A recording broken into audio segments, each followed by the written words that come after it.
Hey there, English learners!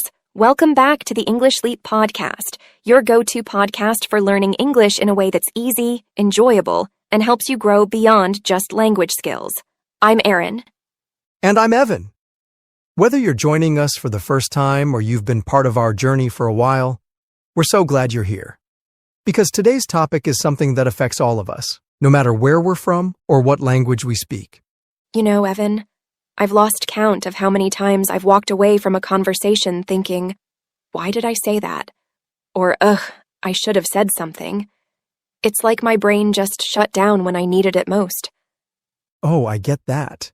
It's like you want to say something meaningful or even just normal, but instead you end up overthinking, second-guessing yourself, and feeling like you missed your chance. Totally. And here's the truth. So many of us go through this, especially when we're trying to speak English confidently.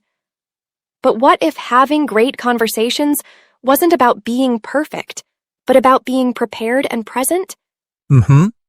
That's what we're unpacking today.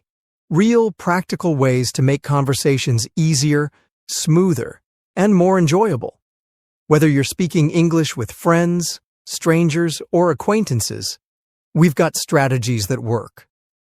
And don't forget, we've created a free PDF guide for today's episode packed with key takeaways, comprehension questions, and grammar practice to help you apply everything we're sharing today.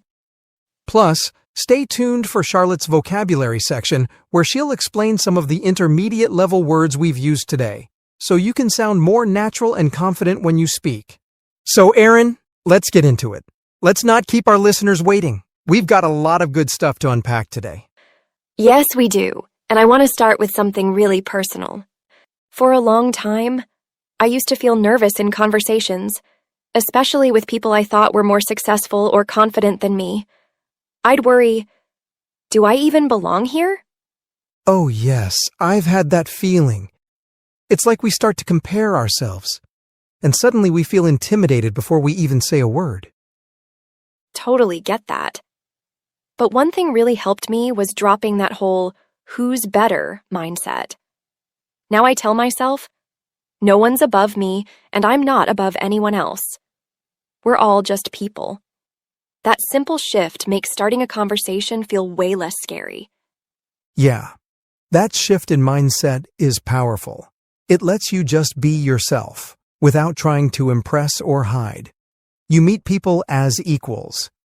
Yes. And to our listeners, especially those learning English, remember this. Native speakers are not above you. Don't see conversations as a test. You're not performing. You're connecting.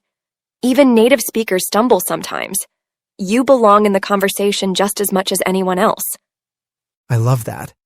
And once I stopped overthinking my worth, the next hurdle was knowing what to say. Ever get asked, "How's your week?" and your mind just goes blank? All the time. I'd be like, good? And then panic. Then I realized I never thought ahead about what I might want to share.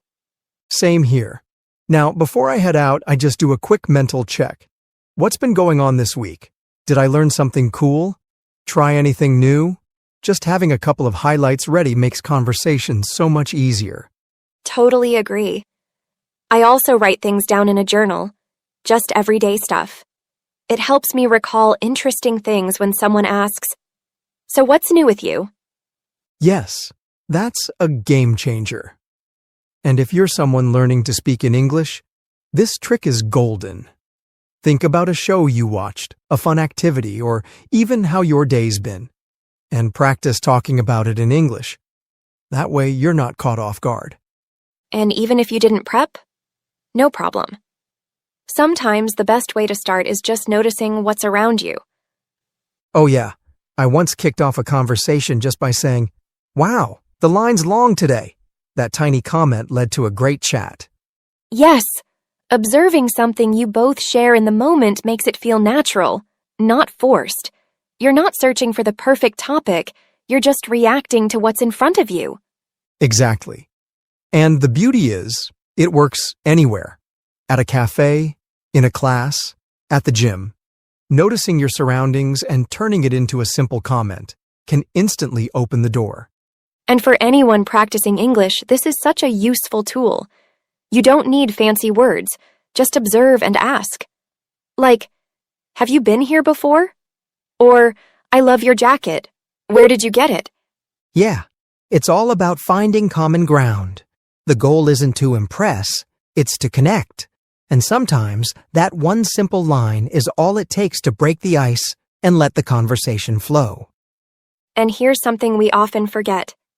Talking is a skill. The more you use it, the better it feels. Absolutely. I used to avoid random chats because I felt awkward. But once I started trying even quick hellos, it got easier. Totally. Think of it like exercise. The more you do it, the more comfortable and confident you become. Little steps make a big difference. And if you're improving your English, aim for little moments. Ask someone the time, order food, say thank you. Each small action builds fluency over time. And here's the best part. Mistakes are part of the process. Don't worry about them. Focus on showing up. So true. Aaron, you know what else really helps for getting better at conversations? Being a good listener. It's not about saying more, it's about hearing more. Absolutely. When I listen with curiosity, people really open up. It makes the conversation feel more real and relaxed. Yeah, and I've found that just repeating a little of what someone said, like, "Oh, so you went hiking last weekend?" shows you care, and it keeps things flowing naturally. Right. And when you focus on truly listening, you're not overthinking your next sentence. You're just in the moment, and that takes the pressure off. And if you're learning English, this can really make a difference. Listening closely helps you understand better and gives you ideas for what to say next. Try simple responses like, "That's cool," or "Really? Tell me more." These let you stay part of the conversation without stress. Yes. You don't need perfect words. Just be present. People don't need you to impress them. They just want to feel heard. Aaron, now that we've covered how to talk to strangers, let's take it a step further, because not all conversations feel the same, right? Right. Talking to strangers can be exciting because it's a fresh start, but acquaintances, that's where it can get tricky. You've met them, but you might not remember all the details. I used to overthink those interactions. Same here. Now I just treat it like a clean slate. Ask a simple question or mention something familiar, like, "Hey, how's that project going?" It takes the pressure off. And then with friends, conversation feels natural. You know their style, you've got shared memories, and you can just relax and enjoy it. Exactly. And for those improving their English, adjust your confidence level. Strangers? Great for practice. Acquaintances? A chance to reconnect. Friends? Be yourself, even if your English isn't perfect. And you know what helps grow these connections? Regular, real conversations. I picture it like this. Every chat adds a little snow to your relationship. Love that. Like you're using an ice pick. Each question reveals more of the person. Sometimes you get a tiny snowflake, sometimes a whole avalanche of stories. Exactly. And when you keep gathering that snow, it becomes a snowball. Small ones are your acquaintances, bigger ones are your friends. The more you chat, the more that snowball grows. But if you leave it too long, that snow melts. So stay in touch. A quick message or simple check-in helps keep relationships alive.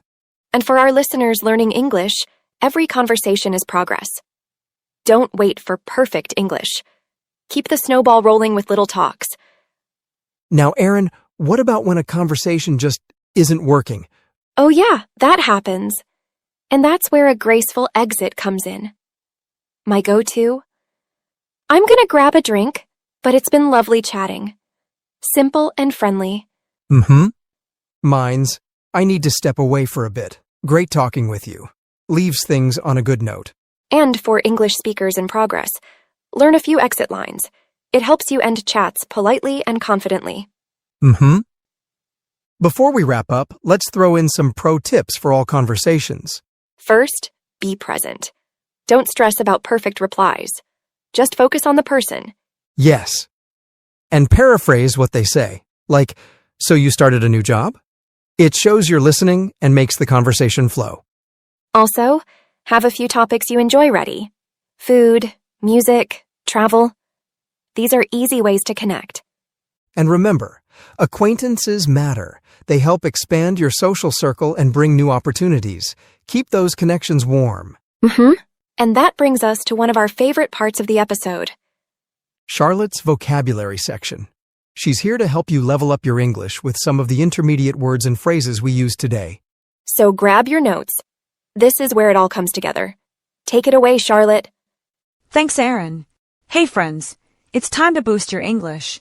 Let's dive into some of the intermediate level words and phrases from today's episode to help you sound more natural and confident when you speak. Let's get started. Intimidated, meaning feeling nervous or afraid because someone or something seems more powerful, confident, or important. Example, I felt intimidated speaking to my boss for the first time. Engage, meaning to take part in or become involved in something actively. Example, she engaged in the conversation by asking great questions. Caught off guard, meaning surprised or unprepared for something unexpected. Example, I was caught off guard when he suddenly asked me to give a speech. Kicked off, meaning to start or begin something. Example, we kicked off the meeting with a quick game. Curiosity, meaning a strong desire to know or learn something. Example, his curiosity about other cultures helped him make new friends. Acquaintances, meaning people you know slightly, but not very well, between strangers and friends. Example, I have a few acquaintances at work, but only one close friend. Second guessing, meaning doubting or questioning a decision you already made. Example, after sending the message, I started second-guessing my words. Paraphrase, meaning to repeat what someone said using different words to show understanding. Example, I paraphrased his idea to make sure I understood it correctly. Icebreaker, meaning a simple comment or question that helps start a conversation. Example, I used a joke as an icebreaker to relax the group. Step away, meaning to leave a place or situation for a short time. Example, I need to step away for a bit, but I'll be back soon. That's it for today's vocabulary. Try using a few of these words in your conversations this week. The more you use them, the more natural they'll feel. See you next time. Thanks, Charlotte. That was super helpful.